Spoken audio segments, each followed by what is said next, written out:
Hello guys, நான் SK. இன்னைக்கு donut ஷார்ட்டை வச்சு அட்ராக்ட் அண்ட் பியூட்டிஃபுல்லான ஷார்ட்டை எப்படி கிரியேட் பண்ணுறதுன்னு பார்க்கலாம். நம்ம கிட்ட ஒரு பாப்புலேஷனுக்கான டேட்டா ஒன்று இருக்கு. அதில் பார்த்தீங்கன்னா சி டேட்டாவில் பர்சன்டேஜுக்கான ஒரு டேட்டா ஒன்று இருக்கு. அது பக்கத்தில் பார்த்தீங்கன்னா இப்போ 100%க்கு அந்த பர்சன்டேஜ் போக பேலன்ஸ் இருக்கிற பர்சன்டேஜோட டேட்டாவும் நம்ம கிட்ட இருக்கு. டோனட் ஷார்ட்டை கிரியேட் பண்ணுறதுக்கு 2 ஃபார்மேட்டுக்கான டேட்டாவும் நமக்கு தேவைப்படுது. அதனால தான் நான் கிரியேட் பண்ணியிருக்கேன். ஓகே, மேலே இருக்கிற இன்செர்ட் டேபை கிளிக் பண்ணிக்கோங்க. தென் பை ஷார்ட்டை கிளிக் பண்ணிட்டு கீழே பார்த்தீங்கன்னா டோனட் நட்னு இருக்கும். அதை கிளிக் பண்ணிட்டு கொஞ்சம் மேலே தள்ளி சைடை வச்சுக்கலாம். வச்சுட்டு ரைட் கிளிக் பண்ணிங்கன்னா செலக்ட் டேட்டான்னு இருக்கும். அதை கிளிக் பண்ணிவிட்டு நமக்கு தேவையான பர்சன்டேஜ் டேட்டா இருக்கிற ரேஞ்சை மட்டும் செலக்ட் பண்ணிவிட்டு ஓகே கொடுத்துக்கோங்க. கொடுத்தோம்னா இந்த மாதிரி வரும். நமக்கு இந்த ஷார்ட்டும் இந்த கீழே இருக்கிற நம்பர்ஸும் தேவையில்லை. அதனால் அதை கிளிக் பண்ணிவிட்டு டெலீட்டை கிளிக் பண்ணிங்கன்னா டெலீட் ஆயிரும்.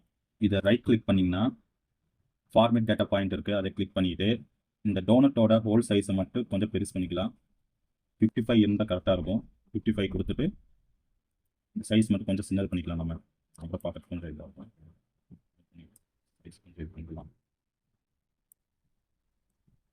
ஓகே, இந்த சைஸ் கொஞ்சம் பர்ஃபெக்டாக இருக்குது. இந்த சைஸை வச்சுக்கலாம். இந்த இடத்துல ஒன்று நீங்கள் கவனிக்கணும். இந்த ஷார்ட்டை சிங்கிள் கிளிக் பண்ணிங்கன்னா ஃபுல் ஷார்ட்டும் செலக்ட் ஆயிரும்.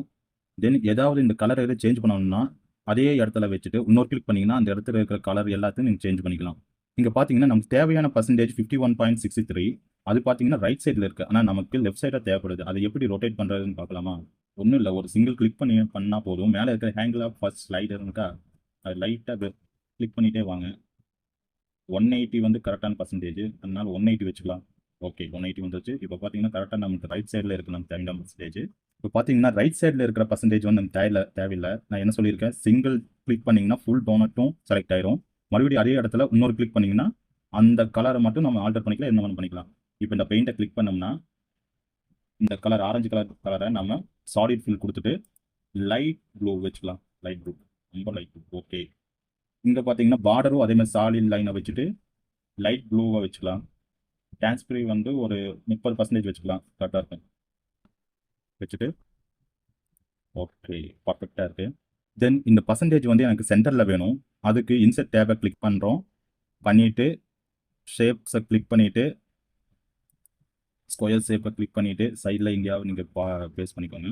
பேஸ்ட் பண்ணிவிட்டு இது இங்கே வந்து டேட்டாவை நம்ம ஃபில் பண்ணிவிட்டா மற்றதெல்லாம் பண்ணணும். டேட்டாவை ரைட் கிளிக் பண்ணிவிட்டு எடிட் டெக்ஸ்ட்டை கொடுத்துட்டு இப்போ ஈக்குவல் டு நமக்கு எந்த செல்லில் இருக்கோ அந்த செல்லை செலக்ட் பண்ணிவிட்டு என்டர் கொடுத்தோம்னா அந்த பர்சன்டேஜ் வந்துருச்சு. கொஞ்சம் எழுத்துக்கலாம். ஓகே, இது கொஞ்சம் போல்டு பண்ணிவிட்டு ஃபாண்ட் வந்து ஏரியல் நெரோ அதை வச்சுக்கலாம். ஓகே, சூப்பராக இருக்குது. அப்புறம் சைடில் பார்த்தீங்கன்னா இந்த ஃபில் இருக்குல்ல, நோ ஃபில் கொடுத்துக்கோங்க. லைனு நோ ஃபில் கொடுத்துக்கோங்க. அப்படியே லைட்டாக அதை ரைட் கிளிக் பண்ணிங்கன்னா அப்படியே மூவ் பண்ணி சென்டரில் கொண்டு வந்து வச்சுக்கோங்க.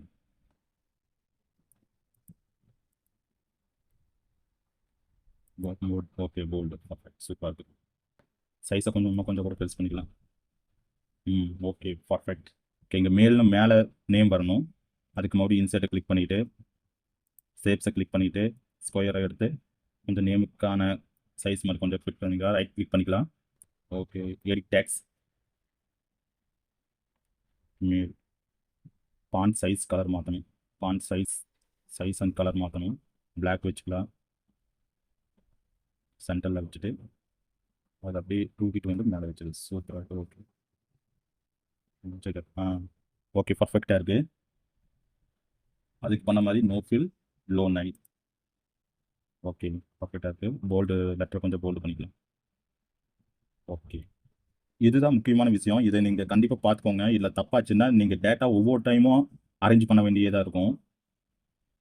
ஒவ்வொரு கண்ட்ரோலை கிளிக் பண்ணிவிட்டு ஒவ்வொரு டேட்டாவாக செலக்ட் பண்ணுங்கள். சரி, இந்த மாதிரி செலக்ட் பண்ணிவிட்டு ஃபார்மேட்டை கிளிக் பண்ணிவிட்டு குரூப்பை செலக்ட் பண்ணிவிட்டு குரூப் கொடுத்துக்கோங்க. குரூப் கொடுத்தோம்னா ஒரே டேட்டாவாக அது மாறிடும். தென் நீங்கள் மூவ் பண்ணும்போது எல்லா டேட்டாவும் ஒரே மாதிரி மூவ் பண்ணும். இங்கே பார்த்தீங்கன்னா ஒன்று நீங்கள் கவனிச்சிங்கன்னா தெரியும், இந்த ஒயிட் கலர் வந்து அப்படியே பேக்ரவுண்டில் தெரியுது. அது நமக்கு தேவையில்லை. அதனால் இப்போ என்ன பண்ணணும்னா ஒன்றும் இல்லை, இந்த ஷார்ட்டை அப்படியே உள்ளே கிளிக் பண்ணிங்கன்னா இங்கே ஆட்டோமேட்டிக்னு இருக்கா, அதாவது ஃபார்மேட் ஷார்ட் வேரியா, அதை வந்து நோ ஃபில் கொடுத்துக்கோங்க. பார்டர் லைனும் லோ லைன் கொடுத்துக்கோங்க. இப்போ பார்த்தீங்கன்னா டிரான்ஸ்பரி ஆயிடுச்சு. நம்ம அப்படியே அதை மூவ் பண்ணாலும் இங்கே வேணால் மூவ் பண்ணிக்கலாம். இப்போ ஃபீமேலுக்கான ஒரு டேட்டாவும் நம்ம கிரியேட் பண்ணணும். அதுக்கு நம்ம எல்லாமே ஃபஸ்ட்டு ஒன்றும் பண்ண தேவையில்லை. இந்த இதை கிளிக் பண்ணிவிட்டு கண்ட்ரோலை கிளிக் பண்ணிவிட்டு அப்படியே மெதுவாக மூவ் பண்ணிங்கன்னா நம்ம கொஞ்சம் கூட பக்கத்தில் கொண்டு வந்துருக்கோம். பர்ஃபெக்ட். ஓகே, கரெக்டாக இருக்குது. இப்போ நம்ம அதோட டேட்டா மட்டும் சேஞ்ச் பண்ணால் போதும். முதல்ல இங்கே மேலே இருக்கிற மேலே வந்து ஃபீமேல் மாற்றணும். ஃபீமேல். இந்த பர்சன்டேஜ் வந்து பர்சன்டேஜ் பாயிண்ட் C5. ஓகே, கொஞ்சம் போல்டு பண்ணிவிட்டு லெட்டரோட ஃபார்மேட் மட்டும் மாற்றிக்கலாம். போல்டு, பாண்ட்டு வந்து ஏரியல் நெரோ. ஓகே, இந்த ஃபீமேல் டேட்டாவை கிளிக் பண்ணிவிட்டு இதோட கலரு இது மட்டும் சேஞ்ச் பண்ணிடலாம். முதல்ல ரைட் கிளிக் பண்ணிவிட்டு செலக்ட் டேட்டா கொடுத்தோம்னா இங்கே வந்து மேலோட டேட்டா இருக்குது, ஆனால் அது தேவையில்லை. ஃபீமேலோட டேட்டாவை நம்ம செலக்ட் பண்ணிவிட்டு ஓகே கொடுத்துக்கோங்க. வெரி சிம்பிள், ரெண்டு ஸ்டெப்பு தான் இருக்குது. இப்போ இந்த ஆரஞ்சை கிளிக் பண்ணிவிட்டு ஃபார்மேட் டேட்டா பாயிண்ட்டை கிளிக் பண்ணோம்னா அதோட கலர் மட்டும் நம்ம சேஞ்ச் பண்ணிடலாம். இப்போ லேடிஸ் கொஞ்சம் ரோஸ் கொடுக்கலாம்னு நினைக்கிறேன். லைட் ரோஸை கிளிக் பண்ணிவிட்டு டான்ஸ் ஃபீல்ட் மட்டும் ஒரு 70% வச்சுக்கலாம். ரொம்ப பிக்காக இருக்குன்னா 70%. ஓகே, 70. Okay, okay. அண்ட் இந்த கலர் பார்த்தீங்கன்னா திக் ரோஸ் கொடுக்கணும்.